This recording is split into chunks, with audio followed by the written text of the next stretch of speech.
ta'ziman li sya'nih wa asyhadu anna Muhammadan abduhu wa rasuluhu da'ila ridwani. Allahumma salli alaihi wa ala alihi wa ashabihi wa ikhwani. Para hadirin dan hadirat ikhwan dan akhwat yang dirahmati oleh Allah Subhanahu wa taala.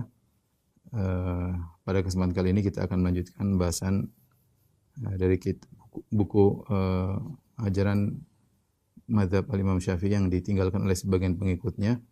Kita masuk pada poin yang kedua tentang haramnya musik ya. Ini adalah perkara yang disepakati oleh para ulama Syafi'i, tidak ada khilaf di kalangan mereka bahwasanya musik hukumnya haram. Dan bahkan bukan cuma ulama Syafi'iyah, 4 mazhab. Ya, mazhab Maliki, mazhab Hambali, ya, mazhab Hanafi, semuanya menyatakan alat musik itu haram, ya. Mereka tidak memperinci apakah musik tersebut digunakan untuk qasidah, untuk musik-musik Islami atau untuk memuji Rasulullah SAW. Tidak, mereka bicarakan tentang alat musik itu sendiri sudah haram tanpa memperhatikan tentang lirik yang dinyanyikan dengan alat musik tersebut. Dan di antara hal yang menyedihkan di zaman sekarang ya, musik adalah suatu hal yang sudah biasa ya. Di mana-mana ada musik ya. Bahkan sampai ada ucapan apa bisa hidup tanpa musik ya. Dan kenyataan yang ada, kita ke mana-mana biasanya kita dengar musik. Di pesawat kita dengar musik, terkadang di bis juga kita dengar musik, terkadang di kereta juga kita dengar musik. Di rumah juga kita dengar musik ya. Hampir rata-rata seorang tidak terhindar dari musik ya. Ini yang perkara yang haram tapi tersebar ya, di mana-mana. Yang lebih menyedihkan lagi jika ternyata yang memainkan musik tersebut adalah ustadz atau kiai ya. Apalagi kemudian dijadikan sarana untuk berdakwah. Ya. Sebagian mereka dijadikan sarana untuk beribadah ya. Dengan beribadah, dan ini adalah bentuk tasyabbuh kepada orang-orang Nasara yang mereka beribadah dengan alat-alat musik. Mereka mencampurkan antara kebenaran dan kebatilan ya. Yang Allah Subhanahu wa taala telah berfirman, "Wala talbisul haqqo bil batil." Janganlah kalian mencampurkan kebenaran dengan kebatilan. Sebagian mereka mengatakan adanya nada dan dakwah ya, mencampurkan antara dakwah dengan alat musik. Ini hal-hal yang banyak tersebar bukan cuma di tanah air kita tapi secara umum di negeri-negeri kaum muslimin ya. Padahal ulama telah ijma' akan haramnya ya. Yang lucunya sebagian orang-orang yang mengaku selalu kami bermadzhab Syafi'i, bahkan mengatakan harus bermadzhab, tapi ketika sudah bicara tentang musik, dia tidak pakai mazhab, tidak pakai mazhab manapun. Ya, kemudian dia berdalil dengan perkataan Ibnu Hazm lah rahimahullah, atau berdalil dengan Syekh Yusuf Al-Qardawi hafizahullah ya. Adapun mazhab tidak dipakai, padahal selalu kami bermadzhab Syafi'i. Ketika sudah bicara musik, mazhab enggak dipakai sama sekali. Sebagian mereka ada yang nekat mengakui bahwasanya memang mazhab Syafi'i mengharamkan musik. Tetapi kondisi sekarang berubah sehingga hukum berubah. Menakjubkan saya dengar ada sebagian yang berkata demikian. Ternyata kita tahu mazhab yang kita agungkan bersama dan mereka agungkan mazhab Syafi'i ternyata mengharamkan musik. Tapi apa boleh buat? Tatkala mereka senang dengan musik ya, mereka terpaksa meninggalkan mazhab yang mereka agungkan tersebut. Maka pada kesempatan kali ini kita akan membahas berkaitan dengan alat musik. Mungkin audionya. Maka pada kesempatan kali ini kita akan membahas hukum yang berkaitan dengan alat musik, juga hal-hal yang berkaitan dengannya ya. Yang berkaitan dengannya. Saya akan memberi gambaran global sebelum kemudian saya akan menyebutkan perkataan para ulama dan dalilnya secara lengkap ya dari buku. Saya akan bicarakan tulis secara global, tolong diperhatikan ya.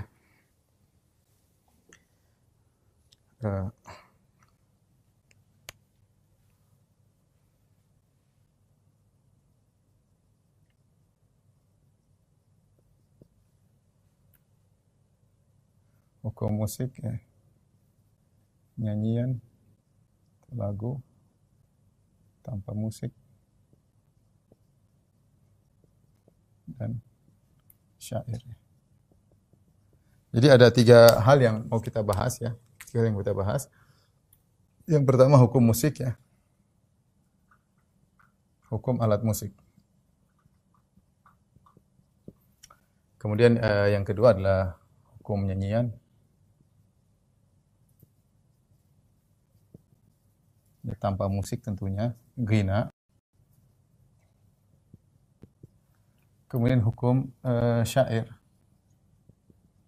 Syair-syair Arab ya. Nah, bagaimana insyad yaitu melantunkan syair-syair Arab. Syair-syair Arab. Secara umum ketika berbicara tentang alat musik, maka alat musik ada 2 macam ya. Yang pertama adalah duf ya. Atau rebana. Tapi tanpa lonceng-lonceng di sampingnya ya.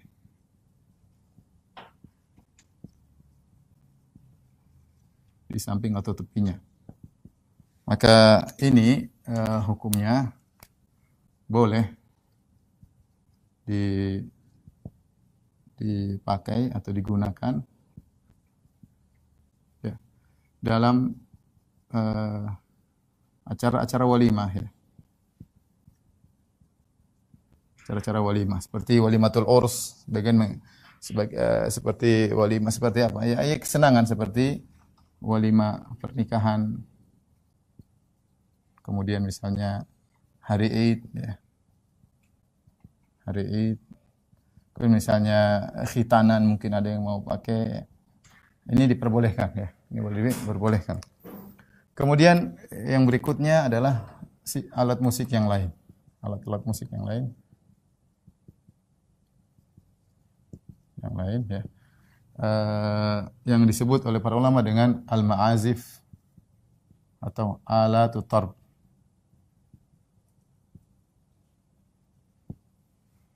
Al-ma'azif. Ini contohnya ya adalah kecapi, robab ya, kecapi. Kemudian gitar ya. Kemudian misalnya seruling, mizmar ya. Ada mereka sebutnya sanj, itu semacam dua lempengan yang ditepukan ya. Dan lain-lain ya, kecapi, gitar, seruling ya. Apalagi zaman sekarang dengan berbagai macam alat musik modern ya seperti piano ya, kemudian banyaklah alat-alat musik zaman sekarang. Maka ini hukumnya ijma'. Hukumnya haram dengan ijma' ulama.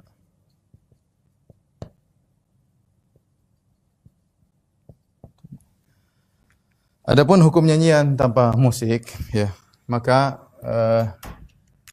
nyanyian para ulama ketika mereka bahas, mereka ada menyebutkan 2 model nyanyian. Ini tanpa musik ya. Yang pertama, kalau nyanyian dengan musik jelas haram ya. Nyanyian tanpa musik. Atau kita boleh ya. Nyanyian dengan musik tentu haram. Adalah haram ya. Karena musik haram. Hukumnya haram dengan ijma'.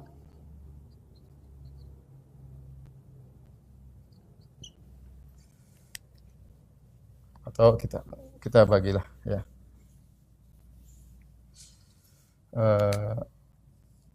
Yang haram, kemudian yang boleh.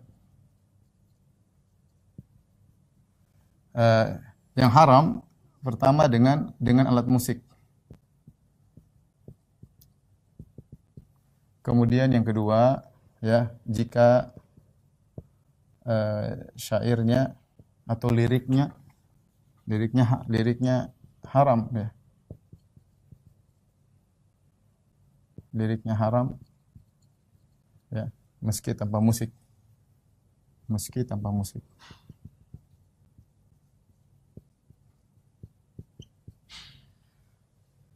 Kemudian yang ketiga, ini apa namanya? Meski tanpa musik,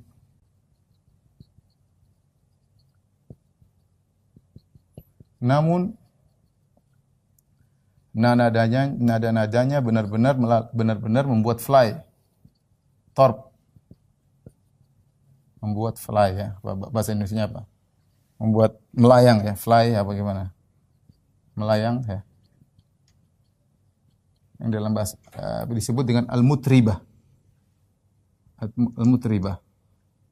Al-mutribah ya. Ini yang dibahas oleh Ibnu Rajab Al-Hambali dalam kitabnya Fathul Bari. Ibnu Rajab Al-Hambali punya syarah Sahih Bukhari namanya juga Fathul Bari. Sama dengan Ibnu Hajar punya syarah Sahih Bukhari, Fathul Bari, tapi Ibnu Hajar Asy-Syafi'i, Ibnu Rajab Al-Hambali bermadzhab Hambali. Dia menyebutkan al-ghina yang dibolehkanlah ghina yang orang-orang Arab, adapun ghina yang timbul belakangan ketika orang-orang Ajam masuk dalam Islam sehingga mereka membuat nyanyian-nyanyian yang benar-benar membuat fly, buat melayang ya, maka hukumnya sama dengan seperti alat musik ini yang diharamkan oleh sebagian sahabat, oleh Ibnu Mas'ud ya. Di antaranya ya. Nanti yang kita jelaskan. Yang boleh tentunya apa namanya? Dengan syarat yang boleh jika tanpa musik, kemudian liriknya mubah, tidak mengapa.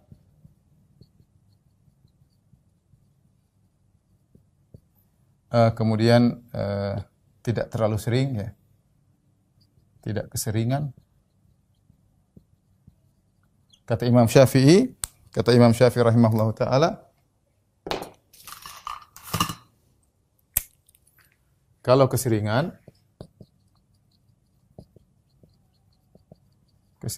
maka tetap tidak haram,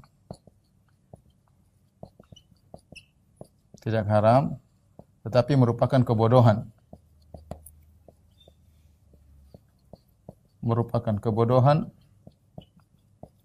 Dan ditolak syahadahnya.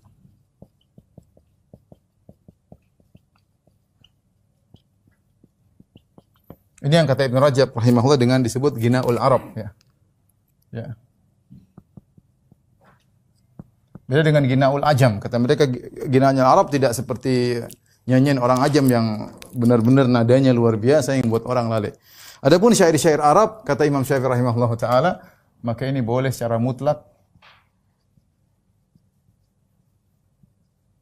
meski banyak atau sering, tidak mengapa. Di antaranya Al-Huda. Al-Huda itu adalah syair yang dibaca oleh seorang penggembala onta ketika ingin agar ontanya bisa berjalan dengan cepat. Ini di antara mungkin saya boleh ringkaskan tentang hukum alat musik. Ya memang ini mungkin perlu ditinjau kembali bagaimana dengan alat nyanyian tanpa alat musik ya. Tetapi nadanya benar-benar membuat melayang. Ini yang zahir dari perkataan Ibnu Rajab Al-Hambali ya, seakan-akan dia mengatakan haram, tapi wallahu alam ya ini perlu ditinjau kembali. Kemudian hukum yang selanjutnya berkaitan dengan hukum apa namanya? Hukum akapela ya.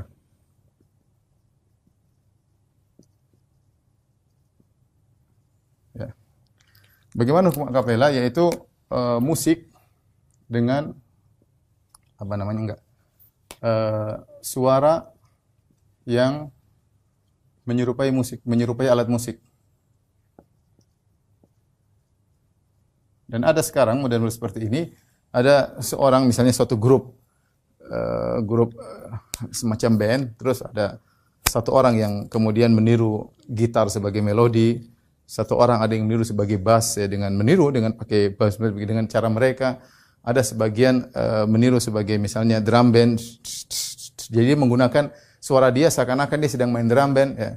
Main drum ya, kemudian ada lagi misalnya yang bagian nada yang lain ya, dan macam-macam ya. Saya tidak bicara tentang suara dua, suara tiga, tapi saya bicara tentang suara yang menyerupai alat musik. Bisa menyerupai melodi, gitar melodi, bisa menyerupai bass, ya bisa menyerupai drum, bisa menyerupai seperti itu ya. Bisa menyerupai seruling, ya. Bisa menyerupai piano, ya. Bagaimana hukumnya?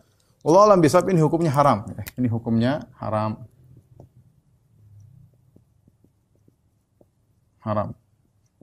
Ya. Karena dua hal. Pertama, karena sebagaimana perkataan Ibnu Taimiyah dan Ibnu Qayyim dan yang lainnya, asy-syariah la tufarriqu baina al-mutamathilain. Syariat tidak membedakan dua hal yang sama. Ya. Maka alat musik adalah alat yang digunakan untuk membuat nada, misalnya bass, misalnya gitu. Tapi suara juga bisa niru. Tatkala alatnya bisa dengan alat dibuat dengan dawai atau alat dibuat dengan suara, ternyata sama hasilnya, maka syariat tidak membedakan dua hal yang berbeda. Sama hasilnya, ya sudah hukumnya sama. Orang kalau tidak tahu, tidak melihat itu adalah tiruan suara akapela, dia akan menyangka itu adalah alat musik. Jadi itu alat musik. Dan ini mulai muncul baik di Indonesia maupun di luar negeri yang mereka benar-benar canggih ketika mereka meniru alat-alat musik persis seperti alat musik. Jadi saya katakan syariat tidak membedakan antara dua hal yang sama. Hasilnya sama. Kenapa? Karena hasilnya sama. Hasilnya sama meski sumber berbeda. Meski sumber berbeda. Apakah satunya sumbernya adalah alat atau satunya sumbernya adalah suara. Hukumnya haram karena dua hal ya. Karena dua hal. Yang kedua, karena dampaknya sama.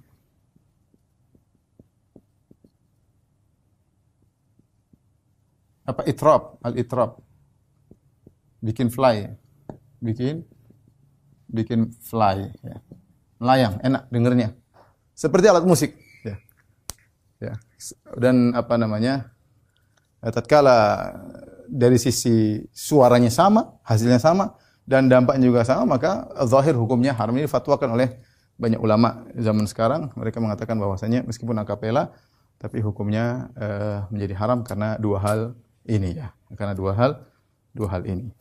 Wallahu alam bisawab ya, inilah mungkin sekilas yang saya sampaikan tentang kesimpulan dari pembahasan yang saya akan sampaikan.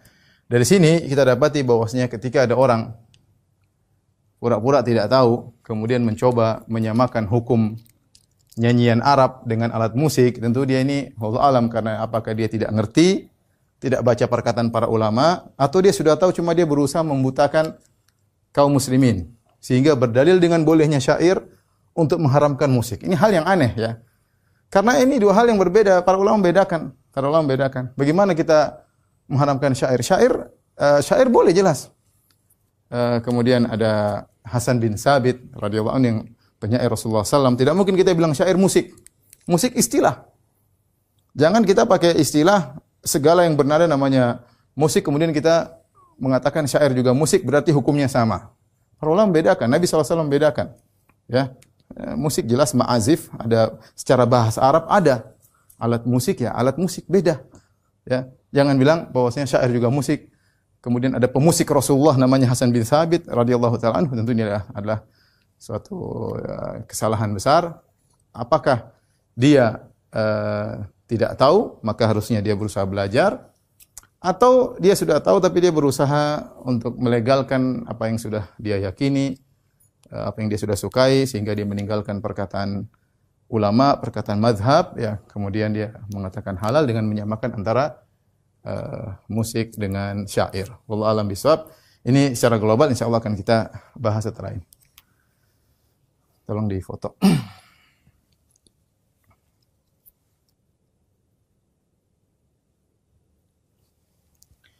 Taib, kita sekarang fokus pada hukum musik ya, hukum alat musik.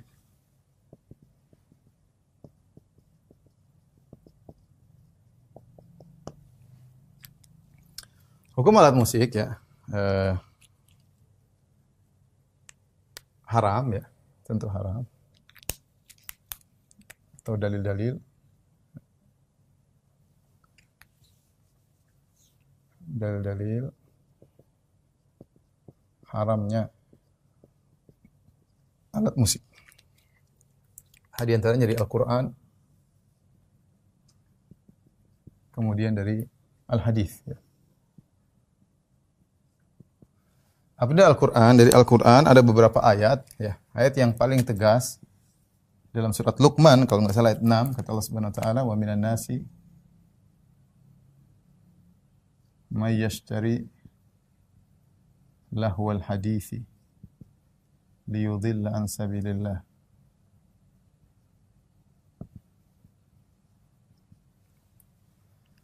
Kata Allah Subhanahu wa taala, di antara manusia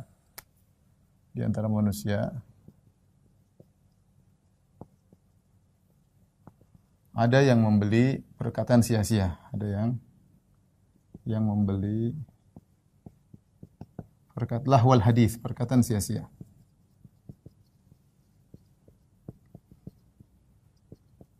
Liyudhil an sabilillah, untuk menyesatkan manusia.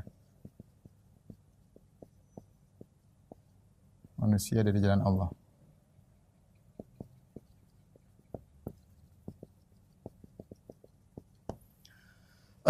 Lahwal hadis dalam ayat ini, ya, semua sahabat yang menafsirkan ayat hadis ini, semua sahabat dan tabi'in yang menafsirkan ayat ini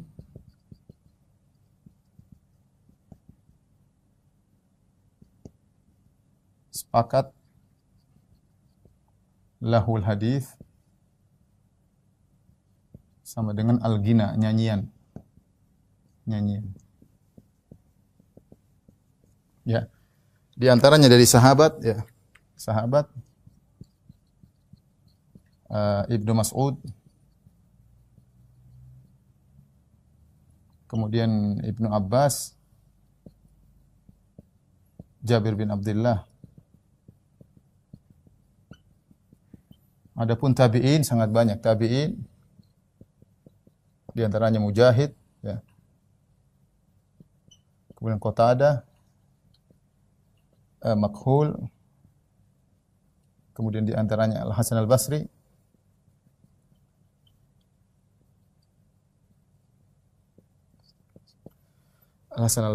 kemudian Ibrahim An-Nakhai,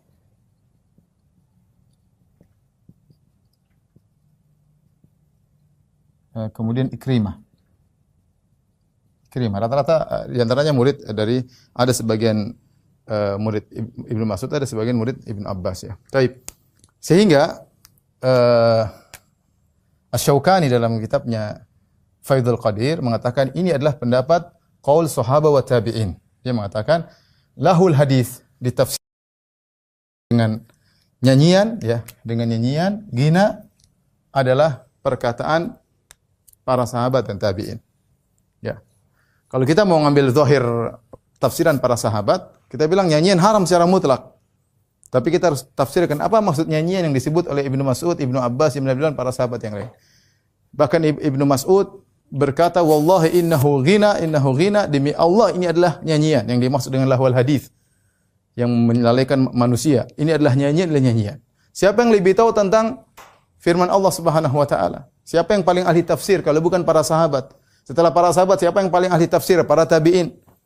Benar ada tafsiran lain dari lahul hadis, ya, ada yang mengatakan bahwasanya Nadhr bin Harith, orang musyrik dahulu ketika dia ingin melalaikan orang dari Al-Qur'an, maka dia bawakan kisah-kisah mungkin dari India, dari mana, supaya orang tidak dengar Al-Qur'an tapi dengar ceritanya. Itu salah satu tafsiran, itu benar. Ini ayat ini umum mencakup segala perkara yang melalaikan, tetapi sepakat ulama bahwasanya nyanyian masuk dalam tafsiran ayat ini. Karena sebagian orang berkilah, ya Ustaz, ini tafsirnya ada 4 tafsiran, ada yang bilang ini, ada yang bilang ini, ada yang bilang iya. Tetapi meskipun mereka sebut 4 tafsiran, sepakat bahwasanya nyanyian maksud dalam ayat ini. Dan ini tafsiran para sahabat dan tabi'in. Tafsiran para sahabat dan tabi'in. Ini perkataan para sahabat dan tabi'in. Terus kita mau pakai perkataan siapa lagi? Nyanyian ya. Apa ini maksud nyanyian di sini? Baik. Maksud nyanyian al-ghina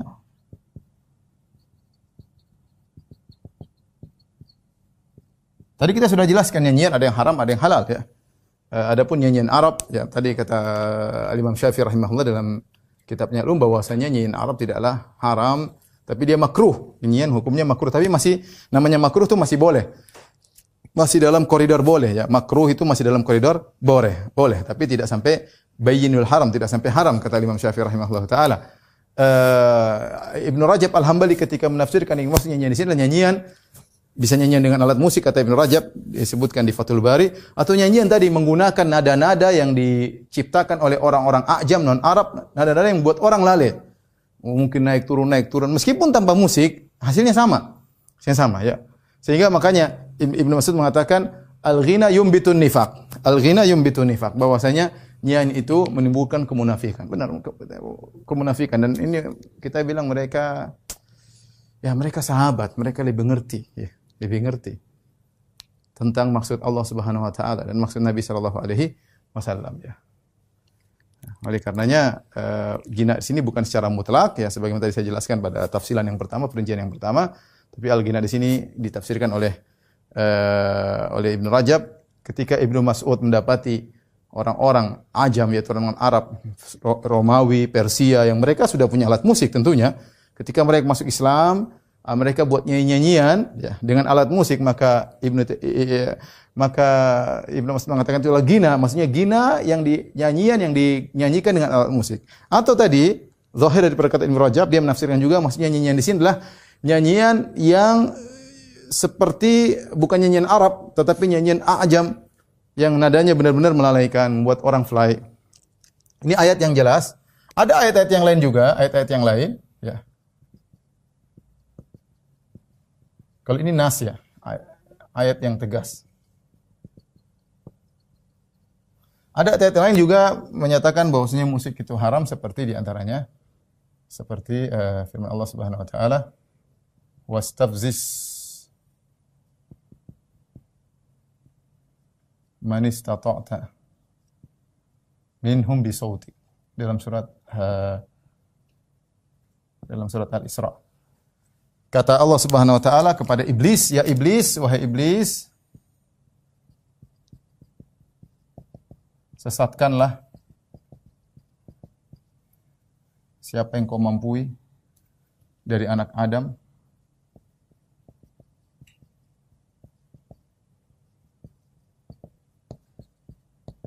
anak-anak Adam dengan suaramu ya. Yang benar, iblis menyesatkan dengan berbagai macam cara, di antaranya iblis menyesatkan dengan suara, tetapi suara di sini yang benar, tafsiran yang benar adalah segala hal yang melalaikan, ya. Apakah dengan dakwah yang tidak benar, apakah dengan apa saja. Tetapi sebagian tabi'in menafsirkan suaramu dengan al-ghina, ya. Kalau saya tidak salah ingat tafsiran Mujahid, ya, salah seorang tabi'in.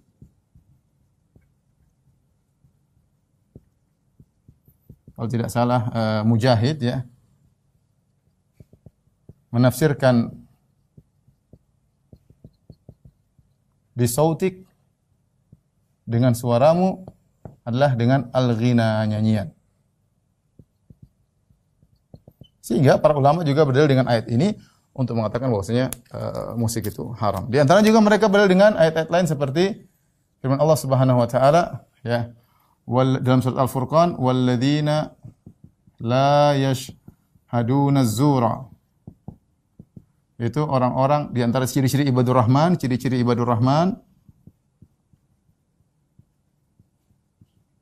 yaitu dan orang-orang yang tidak menyaksikan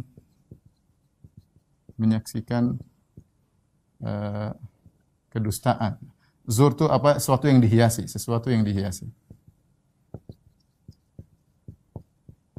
Di antara para tabi'in ada yang menafsirkan maksudnya adalah nyanyian, al-lagu, nyanyian. Jadi bukan cuma nyanyi. Ini lebih apa sifat ibadur rahman mereka bukan cuma tidak nyanyi, tapi bahkan tidak menghadiri acara nyanyian. Ya. Bukan hanya mereka tidak bernyanyi, bahkan mereka tidak menghadiri acara nyanyian.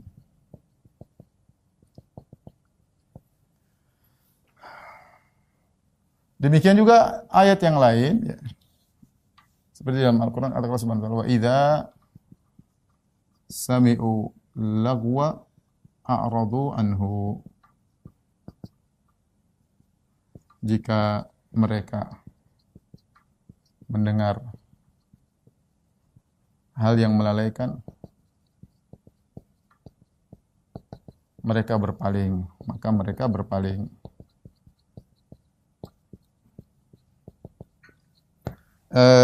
Maksudnya yang melalaikan di antaranya kata sebagian salaf yaitu al-ghina, nyanyian. Taib ini adapun ayat-ayat lain saya bilang ini masih ada kemungkinan, tapi ayat yang pertama sangat jelas sebagai tafsiran para sahabat, lengkap semua sahabat dan tabi'in sepakat bahwasanya yang dimaksud adalah nyanyian. Adapun hadis, ya. Hadis-hadis ada sekitar 6 hadis disebutkan oleh Syekh Albani rahimahullahu taala dalam kitabnya Tahrim ala Tarb, ya. Di antaranya hadis dalam Sahih Bukhari. Dalam Sahih Bukhari Al-Bukhari. Ya. Saya bacakan hadisnya, ya. Hadisnya ma'ruf tentu, la yakunna aqwam min ummati. Tapi saya ingin bacakan dari Sahih Al-Bukhari, ya. Al-Imam Al-Bukhari mengatakan, ya, di jilid 7 ayat 106, 106 kata Imam Bukhari, bab ma jaa fi man yastahillul khamra wa yusammihi bi ghairi ismihi. Bab tentang orang yang menghalalkan khamr dan menamakannya dengan selain nama khamr. Lihat, Imam Bukhari sedang buat sebuah bab. Dia tahu bahwasanya fiqhul Bukhari fi tabwibihi, fikih Imam Bukhari itu berdasarkan bab-bab yang dia buat. Sekarang dia sedang membuat suatu bab, kemudian dia berdalil, dan dalilnya harus hadis yang sahih menurut Imam Bukhari, hadisnya sahih menurut Bukhari. Beliau berkata, wa qala Hisham bin Ammar, berkata Hisham bin Ammar. Di sini Imam Bukhari tidak mengatakan haddatsani, tapi dia mengatakan wa qala. Dan kalau dalam ilmu hadis disebut hadis muallaq. Nah, di sinilah Ibnu Hazm rahimahullah berusaha mendhaifkan hadis ini dengan mengatakan Imam Bukhari meriwayatkan dengan ta'liq, tidak mengatakan haddatsani, dan hadisnya dhaif. Dibantah oleh para ulama bahwasanya Al-Imam Al-Bukhari, ya, tersambungkan dengan Hisham bin Ammar. Bahkan banyak riwayat-riwayat yang bukan melewati Al-Imam Bukhari tapi melewati yang lain melalui Hisham bin Ammar. Dan bahkan banyak riwayat-riwayat yang langsung menyambung kepada di atas Hisham itu Sadaqah bin Khalid. Intinya hadis ini sahih. Hadis ini sahih dan Imam Bukhari berdalil dengan hadis ini. Yang tidak menyebutkan hadis yang lain. Perhatikan sini, beliau tidak menyebutkan hadis yang lain dalam bab ini kecuali hadis ini. Beliau berkata, wa qala Hisham bin Ammar qala haddatsana Sadaqah bin Khalid qala haddatsana Abdurrahman bin Yazid bin Jabir qala haddatsana Atiyah bin Qais Al-Kilabi qala haddatsana Abdurrahman bin Ghanam Al-Asy'ari qala haddatsani Abu Amir atau Abu Malik Al-Asy'ari. Wallahi ma kadzabani, sami'a an-nabiy sallallahu alaihi wasallam yaqul. Bahwasanya sahabat ini Abu Amir atau Abu Malik Al-Asy'ari mendengar Rasulullah SAW bersabda, la yakunanna min ummati aqwamun, akan ada dari umatku suatu kaum yastahilluna al-hira wal harira, yang mereka menghalalkan al-hira yaitu zina, wal harira menghalalkan kain sutra bagi laki-laki, wal khamra menghalalkan khamr, wal ma'azib dan menghalalkan alat musik. Wala yanzilanna aqwamun ila jambi alamin, akan ada suatu kaum yang mereka singgah di samping gunung, samping bukit, yaruhu alaihim bisarihatin lahum, kemudian kambing-kambing mereka, ternak-ternak mereka digembalakan. Ya'tihim al-faqir lihajatin. Terus ada seorang fakir datang kepada mereka, ada keperluan, fayaqulun. Maka orang-orang ini berkata kepada fakir tersebut, irji ilaina ghadan, kembalilah kepada kami besok. fayubayyituhumullah wa yada'ul alam. Namun pada malam hari tersebut Allah timpakan azab kepada mereka, Allah angkat gunung, Allah timpakan kepada mereka, wa yamsahu akharin qiradatan khanazir, dan Allah merubah sebagian mereka menjadi monyet-monyet dan babi-babi ila yaumil qiyamah, sampai hari kiamat. Dan ini dalil yang sangat tegas bahwasanya alat musik itu haram dari beberapa sisi. Pertama bahwasanya Nabi mengatakan dalam rangka mengingatkan, la yakunanna, akan ada min ummati aqwamun, dari umatku suatu kaum, ya, ini peringatan, ya. Dan ini tanda-tanda hari kiamat. Di antara tanda-tanda mukjizat Nabi menyebut tentang perkara yang terjadi masa depan. Di antara tanda hari kiamat adalah orang menghalalkan musik, ya. Dari umatku, dari umat Nabi SAW. Jadi di zaman Nabi belum ada yang mengharamkan musik, ya. Mungkin Romawi, Persia, mereka sudah haramkan musik dari dulu. Tapi Rasulullah berbicara tentang umatnya. La yakunanna aqwamun min ummati. Akan ada dari umatku satu kaum yang mereka istilah hira, menghalalkan zina. Kita bilang siapa sih umat Muhammad mengharamkan zina? Kita ternyata baru-baru ada seorang mahasiswa atau dosen IAIN yang kemudian menghalalkan zina, yang baru-baru heboh, ya. Yang tidak kita bayangkan, ternyata memang benar-benar ada dengan berbagai macam dalih, ya. Ternyata ada dari umat Muhammad yang menghalalkan zina. Yang penting cocok sama cocok, yang penting bukan istri orang, ya. Enggak apa-apa, bukan namanya zina, ya. Bukan namanya zina, waliyadzubillah, ya. Jadi boleh, ya. Jadi ternyata ada. Ini tanda-tanda mukjizat Nabi, tanda hari kiamat, dan ternyata ada di zaman kita orang Indonesia yang kemudian menghalalkan zina. Mudah-mudahan dia bertobat, ya. Silhila wal harira, kemudian mengharamkan kain sutra bagi laki-laki, dan itu sudah banyak, ya, orang-orang yang kemudian mengatakan sutra halal bagi laki-laki. Wal khamra, menghalalkan khamar, dan Imam Bukhari tadi mengatakan tentang orang yang bab fiman yastahilul khamr, tentang orang yang menghalalkan khamar, wa yusammihi bi ghairi ismihi, dan menamakan khamar dengan nama yang lain. Apakah dibilang ini minuman kesehatan atau minuman ruhani atau apalah, macam-macam mereka namakan. Wal ma'azif, dan alat-alat musik. Alat musik. Jadi Rasulullah menggandingkan 4 perkara. Zina, alat sutra, kain sutra bagi laki-laki, kemudian bir, dan alat-alat musik. Ini semuanya haram. Ini menunjukkan, kata Nabi, yastahillun, akan menghalalkan, berarti hukumnya haram. Kemudian juga di akhir hadis Rasulullah SAW menjelaskan ada suatu kaum, entah apa yang mereka lakukan, apakah mereka berzina, apakah mereka menghalalkan sutra, atau mereka minum khamar, tapi mereka dihukum oleh Allah Subhanahu wa taala dengan Allah angkat gunung, Allah timpakan kepada mereka, dan sebagian mereka dirubah menjadi babi-babi dan monyet-monyet. Mereka melakukan perkara-perkara yang haram yang sudah disebutkan oleh Nabi tadi, 4 perkara yang haram. Ini dalil sangat tegas bahwasanya musik itu haram, dan al-ma'azif dengan kesepakatan para ulama adalah alat musik. Alat musik. Taib. Hadis ini sahih. Saya katakan tadi, Imam Bukhari mensahihkan hadis ini, maka dia masukkan Sahih Bukhari, dan dia berdalil dengan hadis ini untuk membuat satu bab, dan dia tidak menyebutkan hadis yang lain. Biasanya Imam Bukhari, kebiasaan beliau kalau menyebut satu bab, beliau menyebutkan misalnya hadis mu'allaq, kemudian beliau menyebutkan hadis usul, hadis utama, tapi beliau terkadang menyebutkan perkataan salaf, ya, atau hadis-hadis yang mu'allaq. Ya, tapi ini tidak. Kali ini Imam Bukhari menyebutkan satu bab dan hadis ini doang.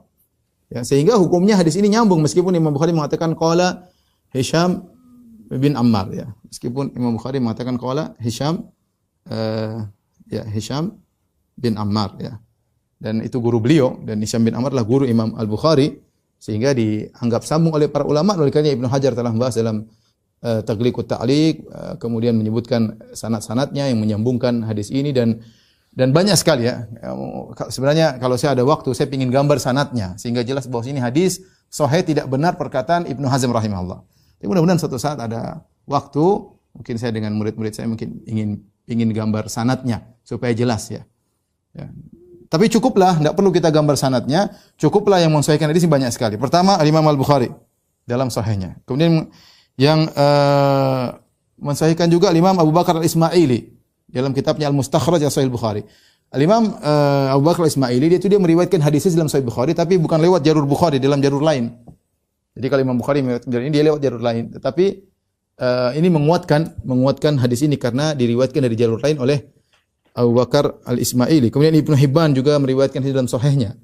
Kemudian Hafiz Ibnu Shalah juga meriwayatkan mensahihkan hadis dalam Ulumul Hadis. Badruddin Ibnu Jama'ah juga mensahihkan hadis ini, ya. Kemudian Al-Hafidz Ibnu Katsir dalam kitabnya Ikhtisar Ulumul Hadis mensahihkan hadis ini.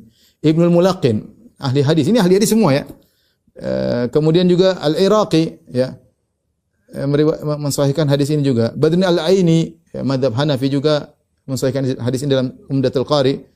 Ibnu Hajar Asqalani, ahli hadisnya ulama Syafi'iyah, juga mensahihkan hadis ini dalam kitabnya Taghliqut Ta'liq.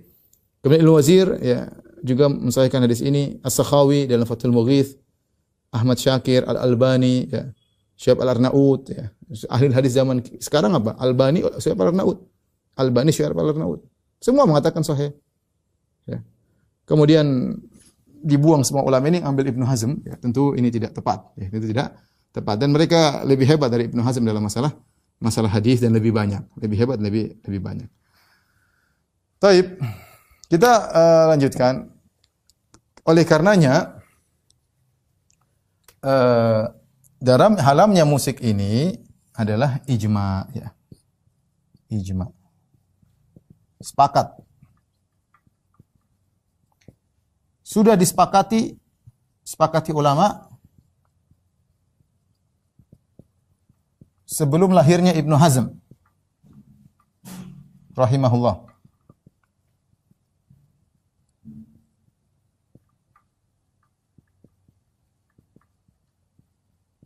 Dan Ibnu Hazm rahimahullah adalah ulama besar dari Maghrib.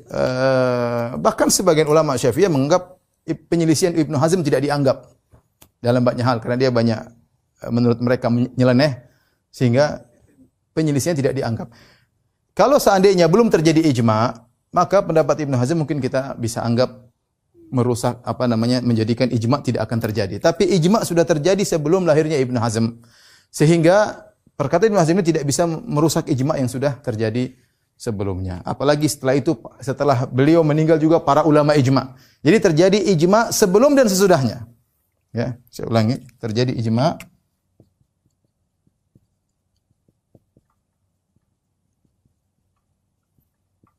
sebelum Ibnu Hazm lahir dan sesudah Ibnu Hazm wafat.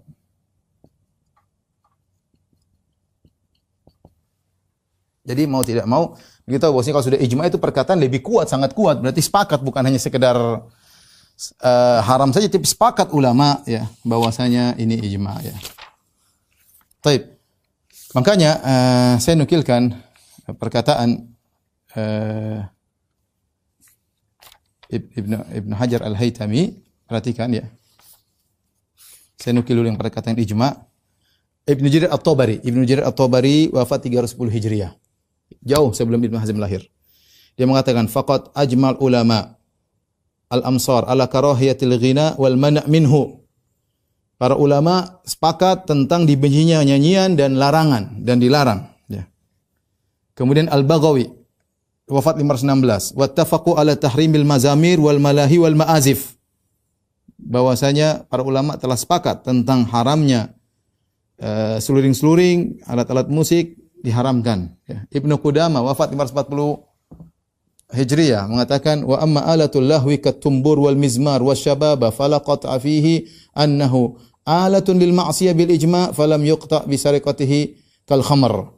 Kata Ibnu Qudamah Al-Maqdisi, adapun alat-alat yang melalaikan seperti tumbur, yaitu tumbur alat musik, mizmar, seruling, syababa sama. Syababa ini semacam seruling. Maka kalau ada yang mencurinya maka tidak perlu dipotong tangan. Kenapa tidak perlu dipotong tangan? Annahu alatun lil maksiat bil ijma', karena para ulama sepakat itu alat maksiat.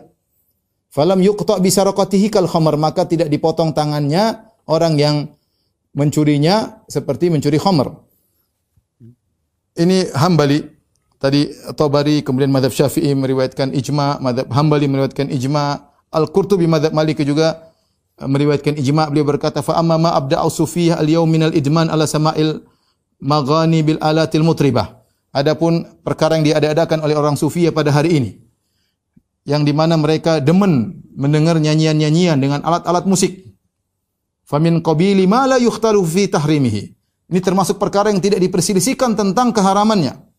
Lakinnan nufusa syahwaniyah wal aghrad syaitaniyah qad ghalabat ala katsir mimman yunsabu ila al-khair wa syuhira bi dzikrihi hatta ammau anta ummu an tahrimi dzalika wa an fuhshihi. Ya, akan tapi banyak jiwa-jiwa yang syahwat dan tujuan-tujuan syaitan yang telah mendominasi banyak orang yang mereka sebenarnya orang-orang baik, ya. Kemudian terkenal, ya, dikenal dengan kebaikan mereka sehingga akhirnya mereka dijadikan buta, tidak bisa melihat haramnya hal ini dan buruknya hal ini. Jadi ulama dari mazhab dan ini banyak penukil ijma' saya sebut tadi Abdul Abbas Al-Qurtubi, kemudian Ibnu Salah, An-Nawawi, Ibnu Taimiyah, Ibnu Rajab. Terakhir sebutkan perkataan Ibnu Hajar Al-Haytami. Beliau berkata, perhatikan, wal autar wal ma'azif kat tumbur wal udi was sanj, aidil autari wal rabab wal janj wal kamanjah was sintir wad dirij. Ini alat musik disebut ini. Ada mungkin ada gitar, mungkin ada kecapi, ada dawai, ada seruling, ya, ada janj. Apa itu? Janj itu apa sih? Saya lihat tadi di kamus.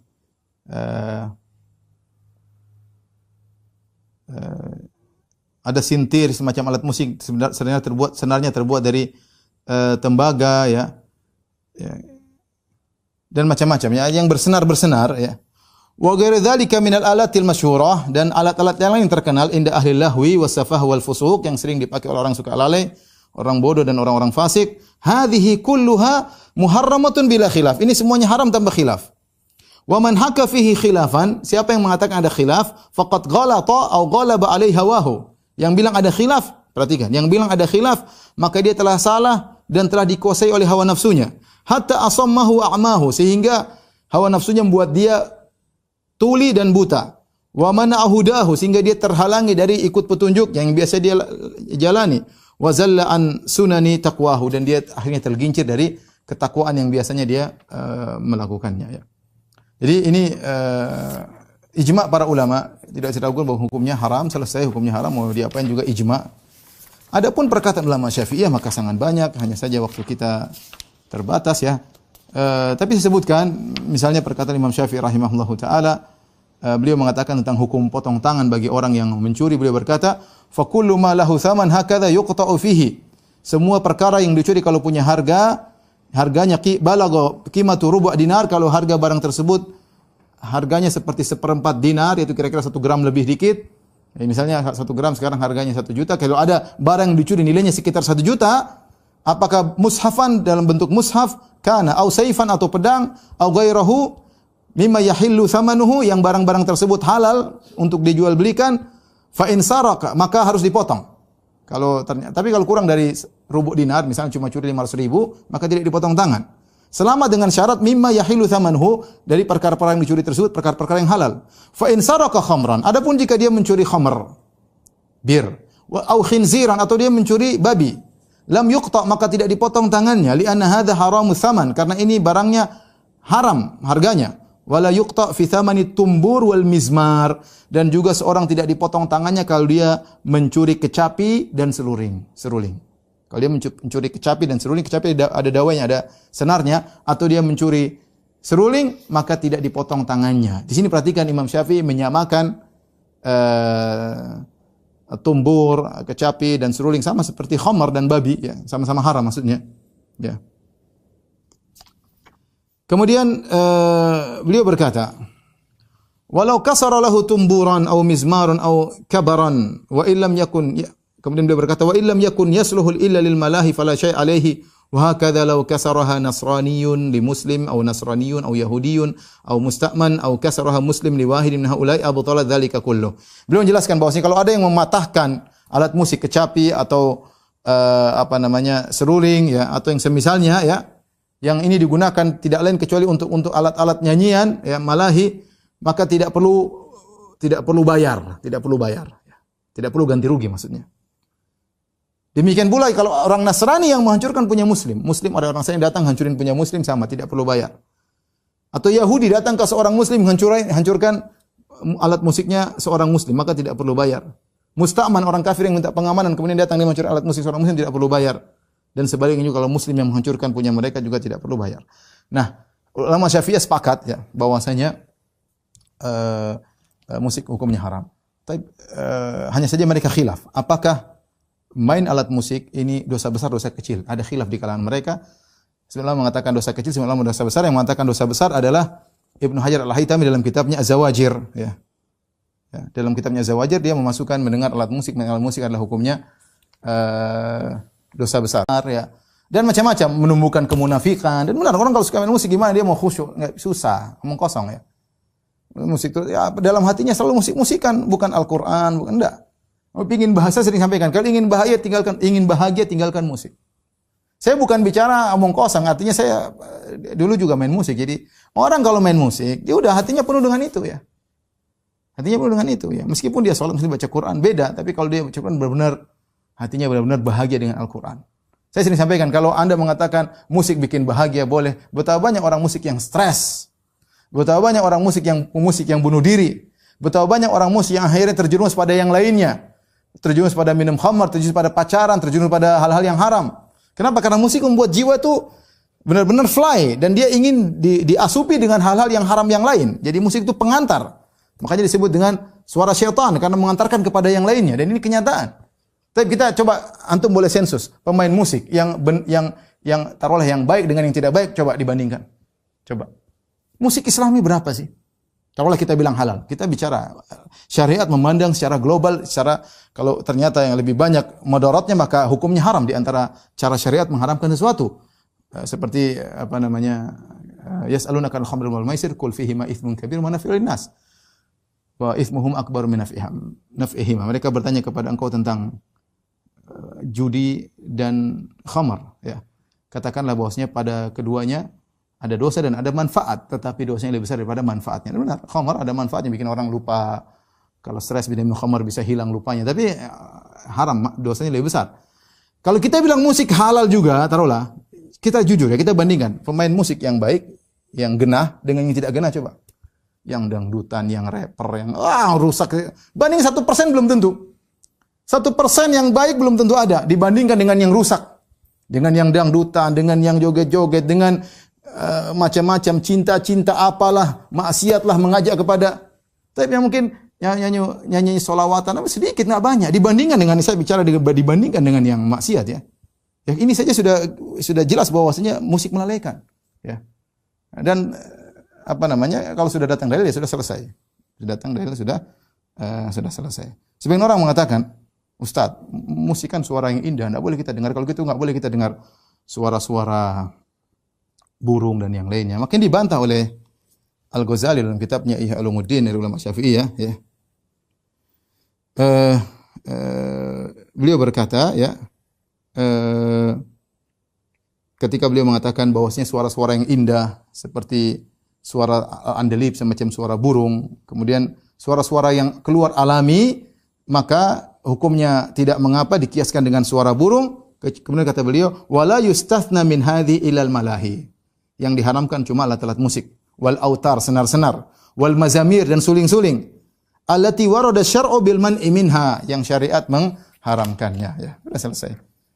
Jadi kalau syariat sudah mengharamkan, maka kita katakan hukumnya haram. Wallahu a'lam bishawab. Sampai di sini saja kajian kita, insyaallah kita lanjutkan pekan depan.